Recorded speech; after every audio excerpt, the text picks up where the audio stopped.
Hola amigo, ¿cómo estás? Bueno, espero que estés muy bien. Hoy vamos a hacer un test de conjugación. On va faire un test de conjugaison aujourd'hui. Tu vas pouvoir voir à quel point tu sais conjuguer en espagnol et comment ça va se passer. En fait, on va avoir 3 paliers de difficulté.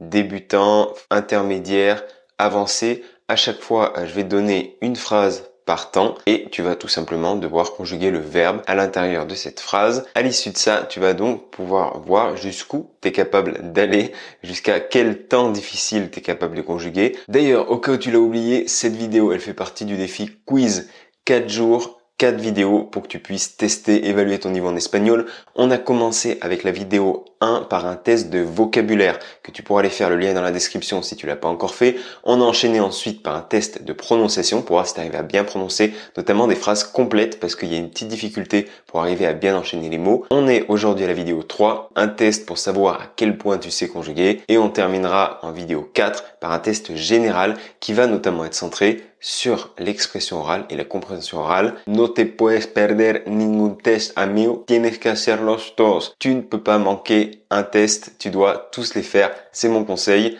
Et on va enchaîner tout de suite avec nos tests de conjugaison. On commence notre test avec une difficulté progressive. On va commencer par le premier palier qui va être débutant, faux débutant, niveau A1. A2. Et bien sûr, le premier temps qu'on va voir si tu arrives à conjuguer, ça va être le présent. Première phrase, ça va être tu vis ici. Tu vis ici. Première phrase. En espagnol, ça va être vivir. Donc, je te donne le verbe vivir. À toi de le conjuguer.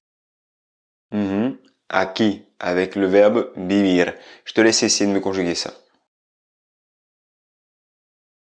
La réponse à cette première phrase était tu vives aquí. Tu vives aquí.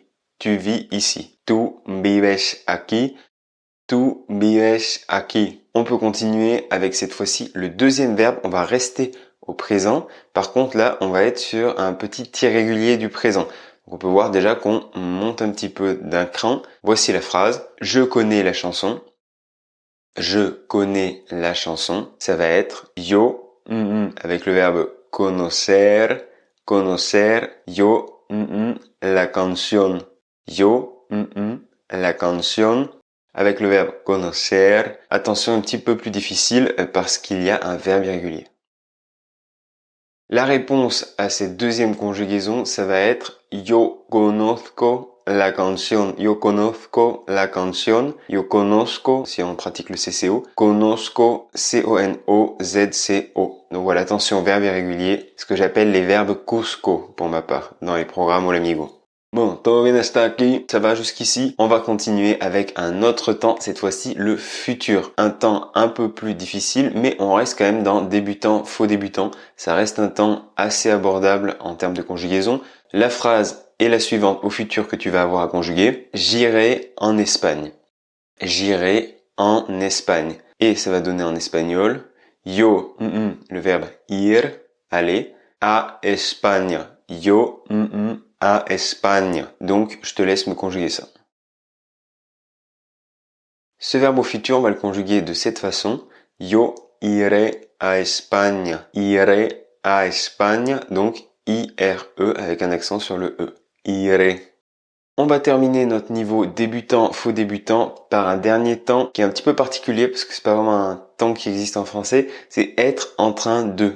Être en train de. La phrase est la suivante. Tu es en train d'écouter un podcast. Tu es en train d'écouter un podcast. Donc on sait qu'il y a une conjugaison particulière en espagnol pour dire être en train de faire quelque chose. D'ailleurs en espagnol, la phrase ça va donner tu un podcast. Et les verbes donc ça va être estar et escuchar. Estar, escuchar, tu un podcast. À toi de me conjuguer ça.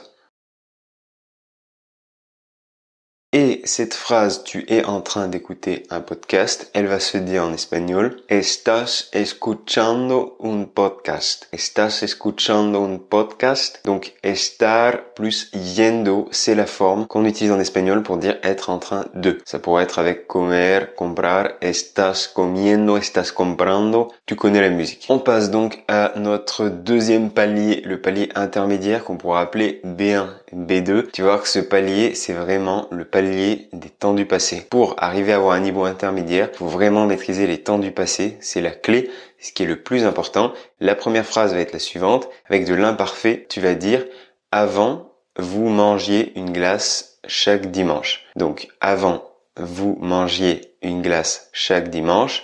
Et je te donne la phrase en espagnol. Antes, vosotros un helado cada domingo. Antes vosotros un helado cada domingo. Donc avec le verbe comer ou vous, vosotros. À toi de conjuguer donc. Et voici la réponse. La réponse était Antes vosotros comíais un helado cada domingo. Antes vosotros comíais un helado cada domingo. C'est intéressant parce que ça nous montre que l'imparfait s'utilise énormément pour les habitudes dans le passé. Quand tu avais l'habitude de faire quelque chose, quand tu faisais quelque chose tous les jours, toutes les semaines, une activité, un hobby. Tu as un très bon exemple d'imparfait ici. Et on va passer tout de suite à la conjugaison suivante de ce niveau intermédiaire.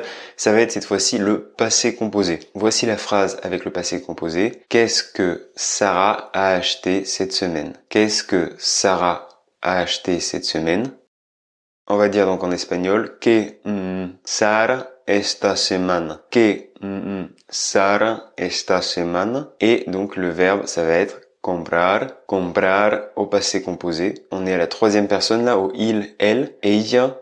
Que Sara esta semana. La réponse était que ha comprado Sara esta semana. Que ha comprado Sara esta semana. Qu'est-ce qu'a acheté Sarah cette semaine? Et donc ça va être ha comprado. Ella ha comprado. On enchaîne avec le passé simple cette fois-ci. Le passé simple qui est vraiment un des temps les plus difficiles en espagnol honnêtement parce qu'il a des formes très très bizarres. Et en plus, il a beaucoup d'irréguliers. On va voir deux conjugaisons au passé simple dans ce test. Voici la première phrase, ça va être j'ai acheté une nouvelle voiture. Donc au passé simple, j'ai acheté une nouvelle voiture. Yo un nuevo auto. Yo un nuevo auto. À toi de me conjuguer ça. Donc avec yo et le verbe comprar au passé simple en espagnol. Et la réponse était yo compré un nuevo auto. Yo compré un nuevo auto. Il va y avoir un E accent à la fin. Compré. C'est pour ça qu'on accentue la dernière syllabe. Et on aurait pu dire aussi yo me compré un nuevo auto. On aurait pu dire me dans ces cas-là quand on parle à l'oral. Et on va passer à un peu plus difficile. Un passé simple toujours, mais cette fois-ci irrégulier. La phrase est la suivante. Qu'est-ce que tu as fait hier? Donc au passé simple, qu'est-ce que tu as fait hier? Et voici la phrase en espagnol. Que ayer, que tu ayer, au tu, au passé simple, le verbe hacer. Comment on conjugue ça en espagnol? Et la réponse est la suivante. Que hiciste ayer? Que hiciste ayer? Donc, tu hiciste, tu as fait, au passé simple. Tu fis, si on devait vraiment le mettre au passé simple en français. Tu hiciste. Todo bien? Todavía me sigues? Ça va, tu me suis toujours? J'espère que tu apprends des choses, j'espère que tu progresses tranquillement. Je sais pas si tu as encore fait tout juste jusqu'à présent ou si tu as encore fait quelques petites fautes. Si oui, c'est normal, hein, on peut pas être parfait. Et on va passer, attention, concentre-toi bien, à la dernière conjugaison du niveau intermédiaire. Donc, cette fois-ci, on est plus sur un niveau B2 puisqu'on va parler du subjonctif. On va voir le subjonctif présent et je vais donner tout de suite la phrase « Peut-être qu'ils sont malades ». Peut-être qu'ils sont malades. Et donc, ça va donner quizás enfermos. Quizás enfermos. À toi de me conjuguer ça, de me mettre au subjonctif ce estar au il au pluriel. Et la réponse était quizás ellos estén enfermos. Quizás estén enfermos. Très souvent devant tal vez, quizás, devant peut-être, quand on émet une probabilité en espagnol, on va avoir ce subjonctif qui va apparaître. On va dire ellos están au présent indicatif et au subjonctif, ça va devenir que estén. Ahora, por favor, concéntrate, concentre-toi bien à présent parce qu'on va passer à la dernière phase, on va passer au niveau difficile. Là, on est sur du C1, C2, c'est des temps qui sont vraiment pas évidents. Et rien de tel pour commencer ce niveau C1, C2 avancé qu'un subjonctif présent, mais cette fois-ci irrégulier. La phrase va être la suivante, pour qu'il fasse moins froid. Pour qu'il fasse moins froid, et ça va être para que menos frío. para que menos frío. Je te laisse me conjuguer ça. Et la réponse était para que haga menos frío. Para que haga menos frío. Pour qu'il fasse moins froid. Para que haga menos frío. Que haga. Donc attention, pas facile. On enchaîne cette fois-ci avec notre deuxième conjugaison de ce niveau avancé, courage. Il en reste plus beaucoup là, on est sur les deux dernières. Là, ça va se corser, je te cache pas. On va passer au subjonctif imparfait. Le subjonctif imparfait, c'est ce temps qui fait si pudiera, si fuera, si comprara. Je vais donner la phrase. La phrase va être au subjonctif imparfait. Si nous avions plus de temps. Si nous avions plus de temps. Donc c'est un temps qui s'utilise très souvent devant le si. Si nous avions plus de temps, en espagnol ça va être si más tiempo. Si más tiempo. Donc conjugue le verbe tener au nosotros, nous, au subjonctif imparfait. Et la réponse est si nosotros tuviéramos más tiempo.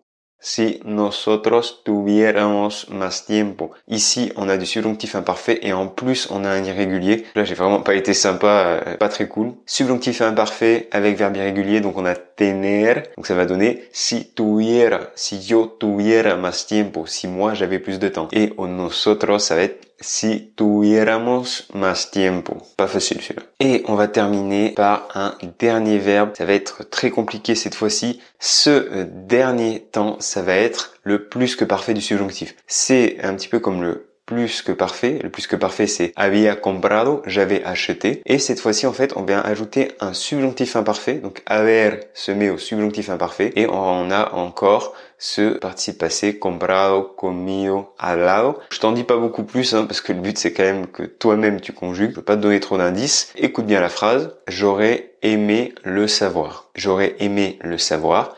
En espagnol, ça va être me saberlo. Donc, on est au je, yo, avec le verbe gustar, me saberlo. Donc attention, c'est composé en deux parties et c'est vraiment pas facile, je te l'accorde, le fameux plus que parfait du subjonctif. Indice, il va falloir mettre le verbe haber au subjonctif imparfait. Donc la réponse était me hubiera gustado saberlo. Me hubiera gustado saberlo. J'aurais aimé le savoir. Me hubiera gustado saberlo. On l'entend souvent comme ça. Est accepté dans ce cas de phrase une autre conjugaison, c'est la conjugaison me habría gustado. Me habría gustado saberlo. Ça pourrait être correct. Bon, par contre, c'est plus le même temps. Nous, là, on voulait vraiment que tu conjugues au plus que parfait du subjonctif. Mais voilà, c'était juste pour que tu le saches. J'espère que ce quiz t'a plu. Je serais très curieux de savoir sur les 12 conjugaisons, combien tu en as fait de juste. Puedes compartirme en los comentarios cuántas respuestas correctas tienes. Partage-moi combien tu as de réponses justes dans les commentaires de la vidéo. C'est très intéressant à savoir. Sur les 12, est-ce que tu en as 6, 7, 8? Qu'est-ce que tu as trouvé très difficile? Dis-moi aussi quels sont les temps les plus difficiles pour toi, les temps qui te posent vraiment problème. Pour ma part, ça a été vraiment le passé simple avec ses irréguliers, les irréguliers du passé simple et aussi le subjonctif. Je te laisse me partager ça dans les commentaires. Et sache d'ailleurs que dans les parcours qu'on va te présenter dans la dernière vidéo de ce défi quiz, le principal accent qu'on met, c'est sur les conjugaisons. C'est vraiment la clé pour parler espagnol, c'est vraiment la plus grosse difficulté de l'espagnol, honnêtement. Conjuguer au passé, conjuguer au subjonctif, bien employer ces temps à l'oral surtout, savoir non seulement les conjuguer mais aussi les employer. C'est ça qui est important. Dans les parcours qu'on va te proposer, je te donnerai plus de détails au moment venu. Tu verras que on va d'abord apprendre pour les débutants complets tous ces temps autour du présent, le futur. Ensuite, on met beaucoup de temps, on passe beaucoup de temps sur les temps du passé. Comment les employer, comment ne pas les confondre, comment différencier passé simple, passé composé, comment différencier imparfait et passé simple, comment tout utiliser dans des phrases. Et on voit aussi, et ça c'est pour les niveaux plus avancés dans nos parcours, comment vraiment employer le subjonctif et le subjonctif imparfait aussi dans des phrases en contexte vraiment à l'oral pour que ça sorte automatiquement. C'est vraiment là-dessus qu'on travaille, c'est comment pouvoir conjuguer automatiquement de manière instinctive tous ces verbes. Ce que je voulais te dire, c'est que si tu n'as pas vu les 2 premières vidéos du défi, vraiment je te conseille de les voir. La première, ça va être un test de vocabulaire, voir à quel point tu maîtrises du vocabulaire en espagnol. Tu vas pouvoir aussi avoir un niveau de vocabulaire.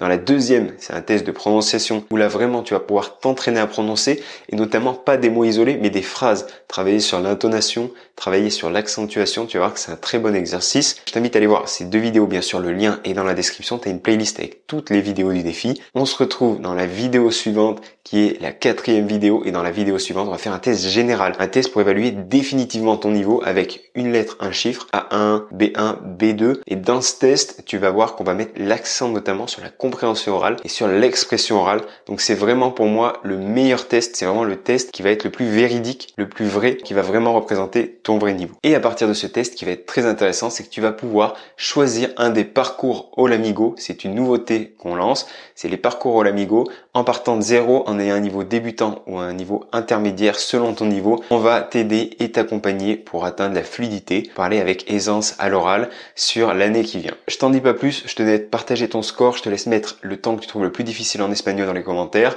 Nos vemos pronto para el próximo video del desafío. On se voit bientôt pour la prochaine vidéo du défi. Hasta luego amigo y pura vida.